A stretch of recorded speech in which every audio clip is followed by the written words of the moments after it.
banish the devil and get rid of him once and for all. You know, the problem with that idea is that if you get rid of the devil, you have to go get rid of God. And if you maintain God, the devil will always exist. It's a serious thing. Think about it. This is the Cutting Edge on IRFM, and is a lesson in the development of how the devil developed into what we know called the devil. Nobody can identify this individual. People identify actions that they claim is not good as devil actions, but is only evil. It has nothing to do with a person or a thing that is outside of the human being, that is driving the human being to do these things, unless the outside thing is what stir up the psyche of the person who then now do this evil thing. In other words, for instance, if a child do something wrong and you tell the child not to do it and the child continue to do it, there is something in your consciousness, in your mind, that is getting so aggravated that you need to lick the child. To feel say the child must stop, and the only way you can stop him is to give him a rotted lick to make him stop. And then you continue to say now that is the devil make the picnic go on so. But then you lick the child and the child drop down and dead. You start to say, no, boy, you never mean to lick him, so the devil trying you say, man. You never mean to lick him and kill him. The actions is what is conditioning the consciousness, or what is conditioning the psychology. It has nothing to do with any individual entity with two hands and a black, somebody with wing, black wing, and sit down upon a ebony throne. But one thing we can learn out of this documentary is that, one, the idea of Friday the 13th. You know them if you go in most places, you do have a 13th floor. When you go in an elevator, look here how tall the building is. There's no 13th floor. Them skip the 30. It's like one man that skip 2 in a Jamaica and say they're not 2. Them say 1, 3. Well, there's a superstitious belief about the evil of the 13. That's why they make moving in Friday the 13th. It all come down to the idea, the time when the Knights Templars were killed. And on the day that they were killed and massacred, it was seen as an evil day. Friday the 13th. The idea of the Pope being 666 is a man named Martin Luther King turned that number into, from Nero, which you hear upon the documentary, that it was Nero. I don't know how much people know about Nero. Nero was the emperor of Rome. Them say Nero fiddle while Rome burn. The idea of that mark of the beast was first imposed upon the emperor Nero, until the German Martin Luther come, the Protestant breakaway, and then declared the papacy the mother of all lots. And then we see the 7th day them come and take up that also. And now we see even Rasta come with that superstition about the mark of the beast 666. Now you can't get them kind of thing out of people's head, you know. Because when I try to get it out of your head, I try to say there is a historical reference point to the origin of these belief system. There's somewhere, it's not you started, it's not your grandmother started. It started from centuries, hundreds, couple thousand years ago. This was something that was created for a group of people or a nation of people. And then it depending on the conqueror. Because you think in the conqueror's mind. So depending on who conquer your country, you start to think in a their consciousness.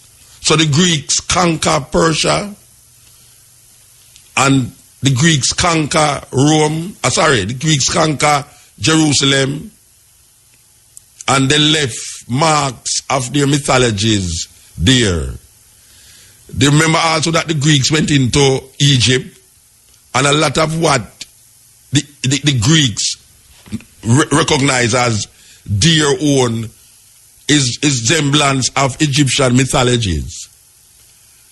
And it moved from the Greeks to the Romans, and then the Romans, in accepting what we now call Christian belief, Rome, under this man named Constantine, developed it as a state religion, and it become embedded in the consciousness of the people them, where Christianity was no longer a pagan religion. Because there was a time when Christianity was seen as paganism. A whole lot of people don't know that, but it's true. In Rome, Christianity was once seen as paganism. And when Christianity flourished because of this Roman emperor, it became a state religion, and most of the doctrines of of Christianity is based upon what Constantine declared to be appropriate for the state, the Roman state. So the Romans conquered Jerusalem and demolished Jerusalem, and so Jerusalem become almost like a Roman colony. And there is where we have a lot of the influences of Greco-Roman culture and what we now call the Holy Bible. However, people don't want to accept these things, but it's true we attack, we send the people them the wide way. You know, theologians will tell you that. I mean, Ian Boy will tell you that. Ian Boy knows it's true Mutabaruka attack, and a lot of scholars out there will study all these things. No say, even though we never go to school, go study these things, but because of our private trying to figure out and understand really what we believe in and why we believe in and what we believe in, we go out and go find it out ourselves. We are saying that most of what we take for religious belief is given to us by Europeans, especially the Greeks and the Romans, what we call the Greco-Roman understanding of what we call religious belief. We in Africa have our own understanding, our own religious ways of understanding belief system, our own belief systems. But because we were colonized by these people, we refuse to accept what we had in Africa. And we give up that. And somehow we don't even give it up. We never even know that. Because we're born into colonialism.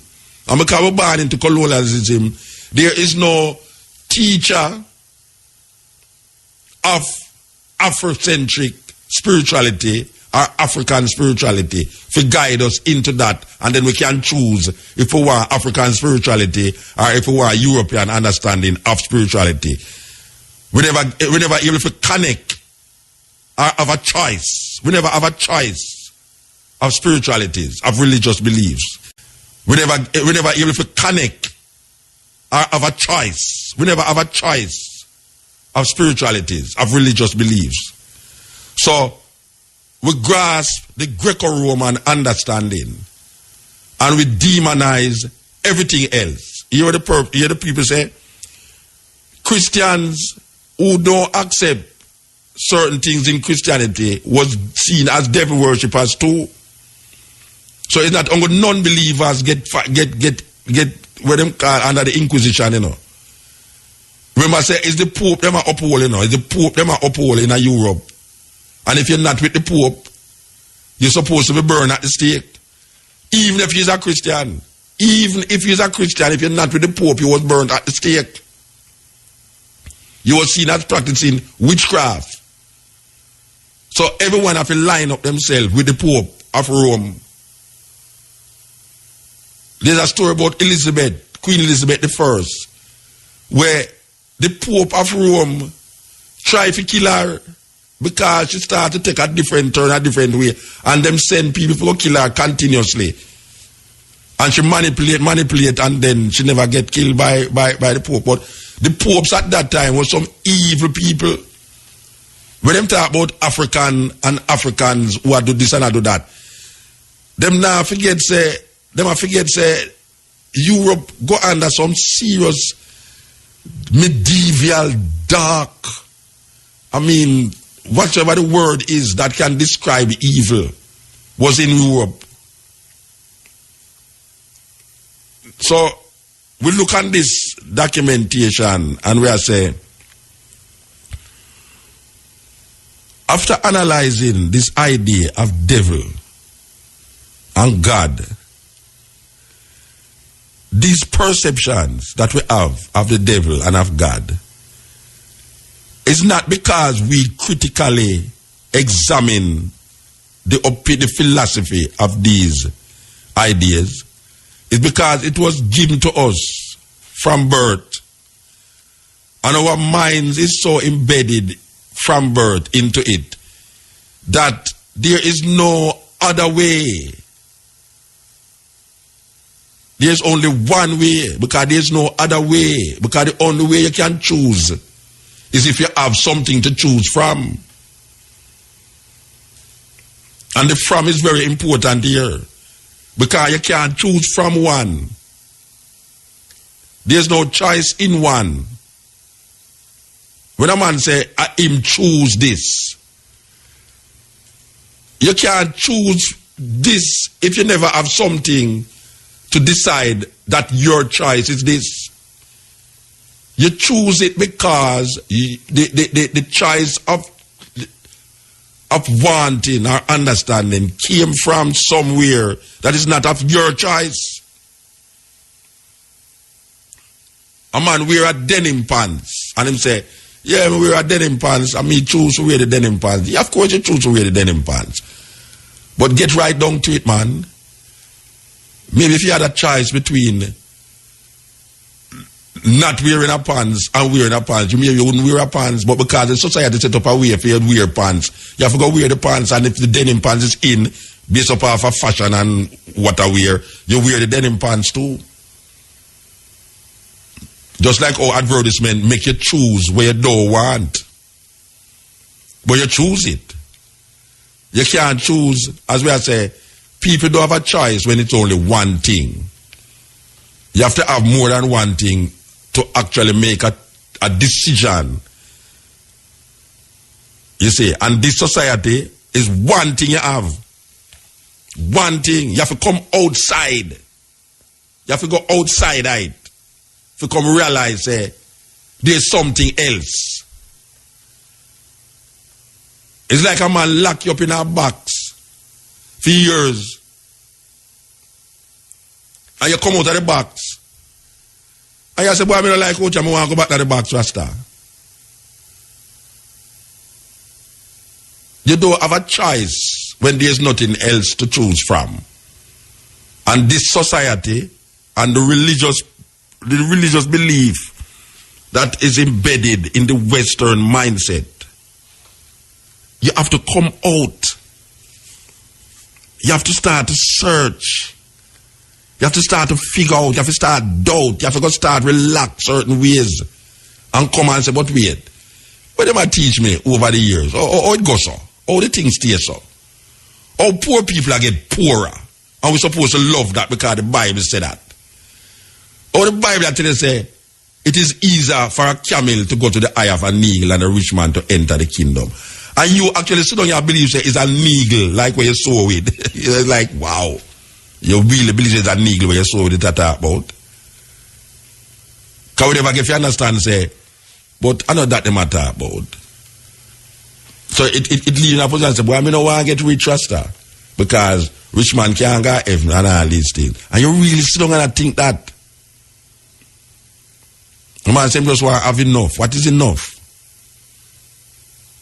And they make you want to give up the beauty of what life is all about. And make you feel, say, there's something better out there that you don't even know about. You don't even know about. You don't know nobody who experience it.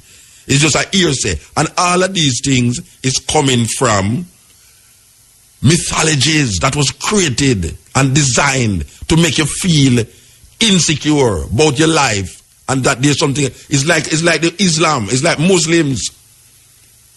Them promised the man to tie on a bomb on him, to blow up some people, to be a martyr, because when him reach into heaven, him going to sit down with a lot of virgins. A whole heap of youth get sell that in the so-called Middle East. Them sell the youth them that. Tie on a bumper, you blow up the place. Don't worry, you become a martyr. You go to heaven, you get 72 virgins, and your life will be better. What a terrible thing. Because they want you to feel, say, this life. What is this life? This life is of no value. You know? It's like, how them put the philosophy in front of you. It's like you can't appreciate this life. That's why the next life, things will be better. So people don't put no value upon life. People put value upon death. That when you're dead, everything will go all right.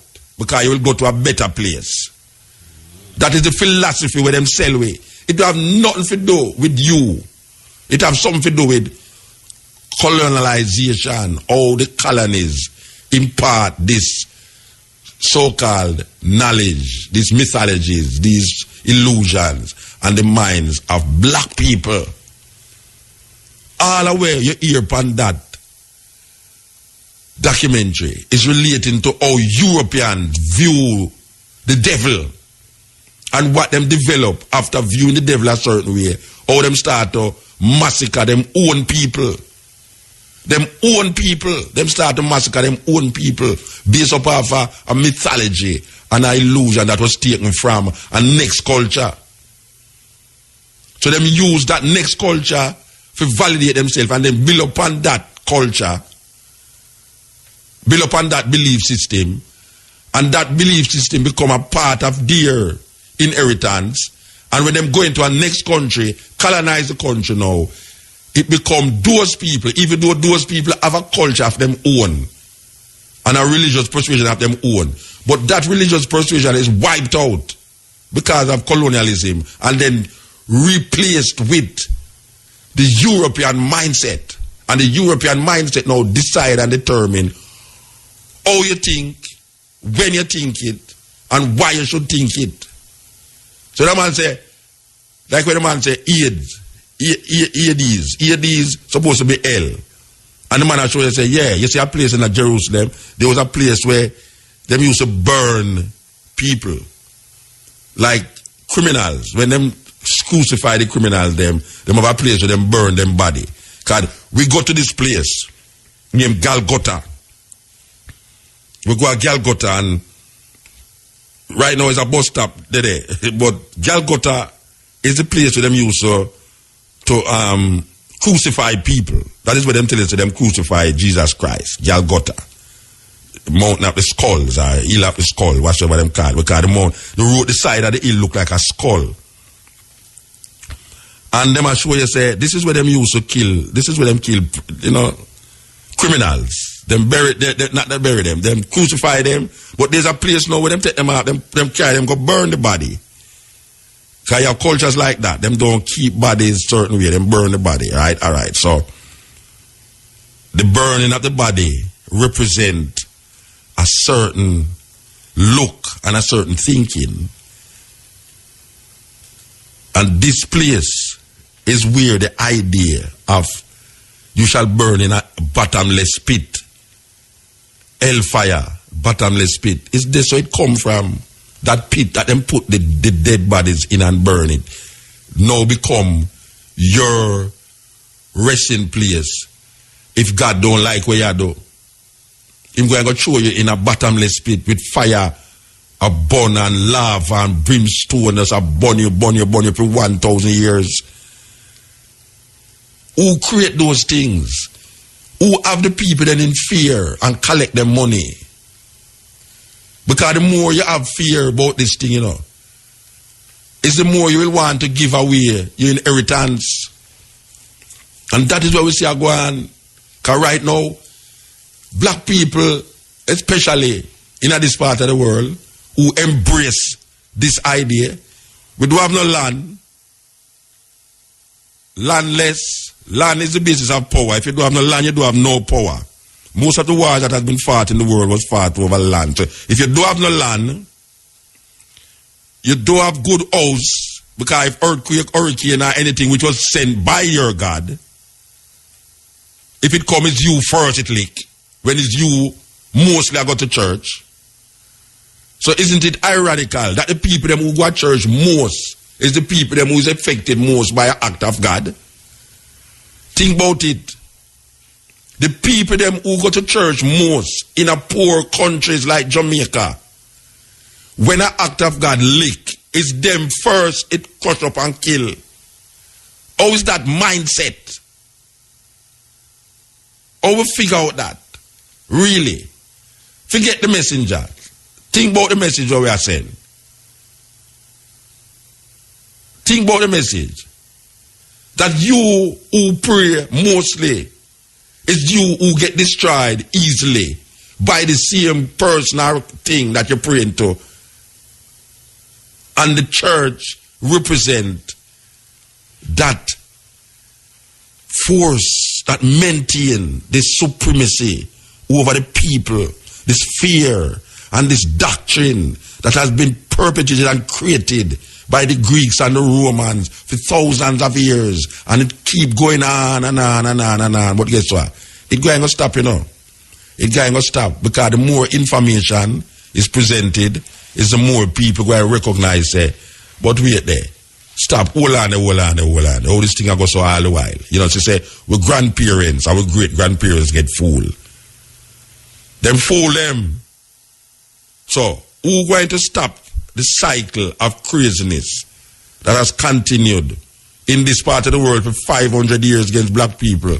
Yet still it never just start with slavery, but it started with the invasion of Africa by outside forces, by the Arabs, by the Greeks, by the Romans, and now by the Americans and the Chinese. All of them invade Africa and now continue to perpetuate the illusion and the lies and the minds of black people to make black people feel, say, the Hades, this devil is a black person with black wings and two arms are pushed out of them head. Meanwhile, the goodness of heaven is perpetuated and visualized by a big fat white man with white beard, sit up on a white cloud with white winged angels and white clothes. And we sing in the churches, though our sins be like scarlet, but it shall be as white as snow. Because everyone dream of a white Christmas.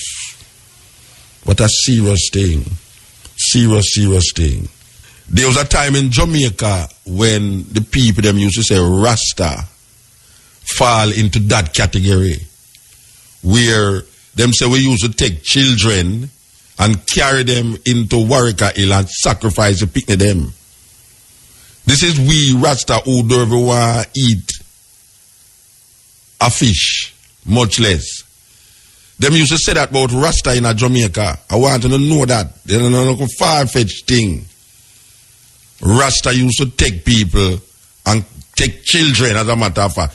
Rasta was the boogeyman at that time, because we say we are black heart man. Now a whole heap of Rasta now turn white heart, but we are black heart man. In a them days they were a black we are dealing with like Paul Bogo, we say black for black, skin for skin, color for color.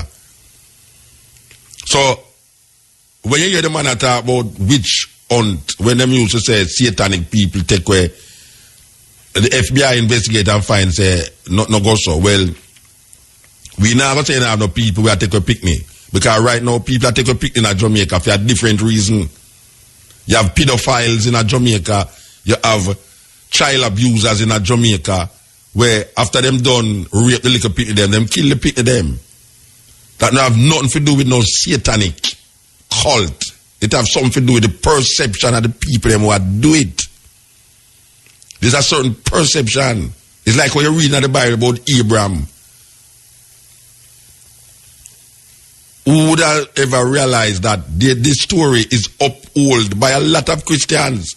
Where a man have sent his son for sacrifice him because some spirit tell him say him want proof to see if him really love him or not. He must take him only son and sacrifice him.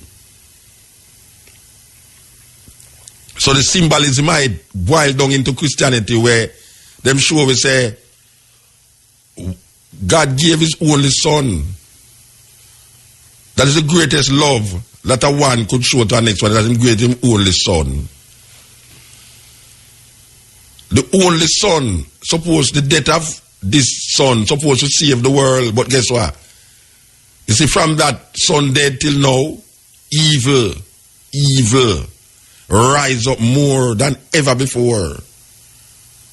And we see it manifest right now in Jamaica. Where Jamaica is the 5th most murderous country on the earth. And it have the most churches in the world. Oh, nobody now, we not think on them something. I now see the things. Say something wrong. Something wrong, Rasta. Something wrong. If we have so much church in the world and the most murderous place in the world, then something most wrong. And people there talk about, well, you see, we are blessed enough because of hurricane or liquid. Watch a man. I want to go and talk. Hurricane or lick your house. But want to the one house to mash up. Want to lick you to drown. And all these things. If it not happen to you individually, you say nothing not happen.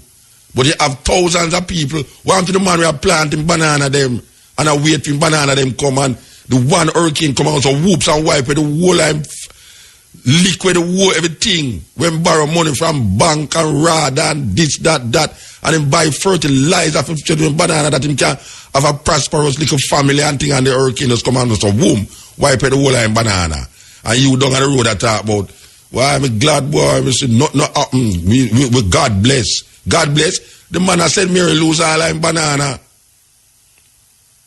A little man just get a little money to build up a little shack to put him family in her. And when him put him family in a little shack, the hurricane will go to whoops and blow him little shack. Him picking them now, have nowhere to live. Him have to go in an arena. Him have to go to Portmore Center and all these places. For go lay down in a, when him done set up himself already. It is easier for a camel to go to the eye of an eagle than the rich man to enter the kingdom of God. That is what them say. Banish the devil and get rid of him once and for all. You know, the problem with that idea is that if you get rid of the devil, you have to go get rid of God.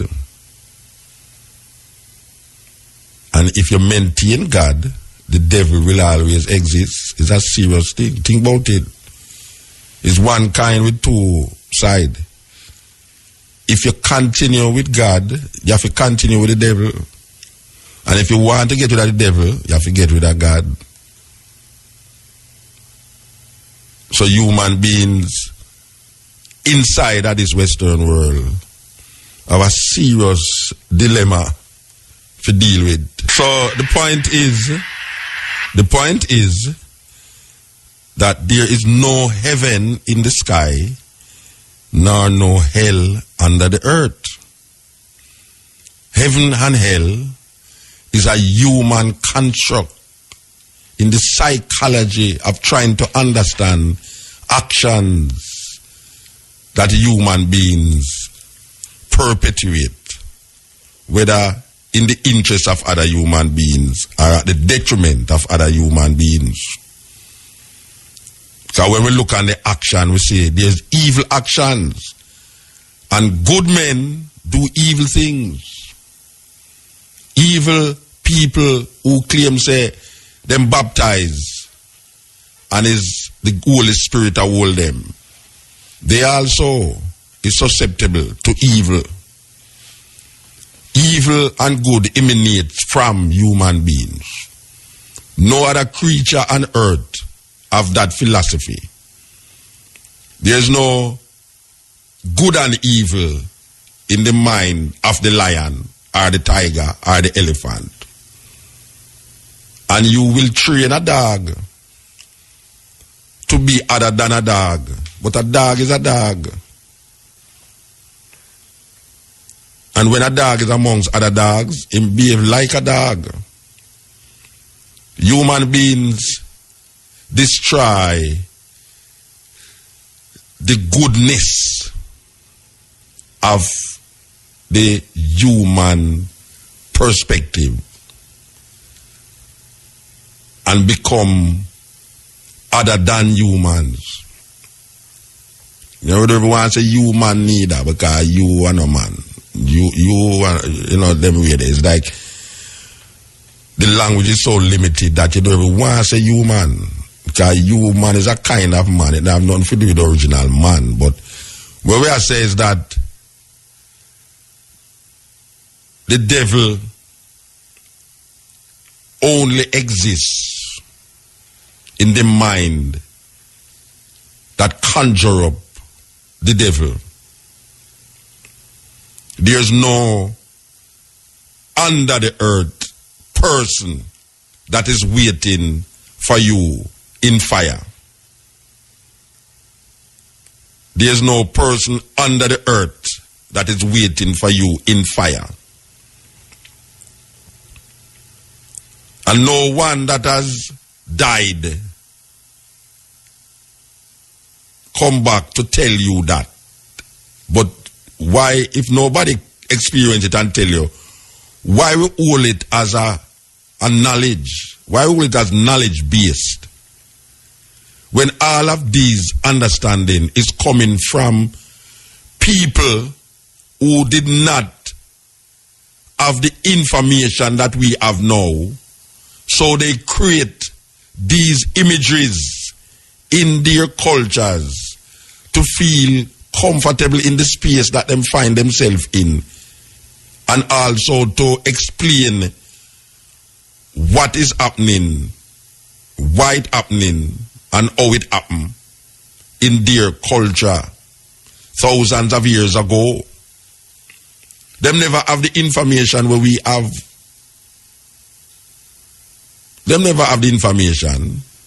So they have to go after superstition.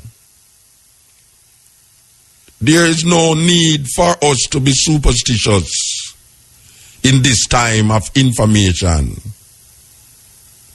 Religion has diverted our attention from being human beings. Religion is not taking us to be human. Our humanness is lost because of religion. Everybody believe, well, in the Western world, look how much different denominations of Christianity them have. And all of these denominations believe in a God. But yet still none of them can come to the conclusion about this God.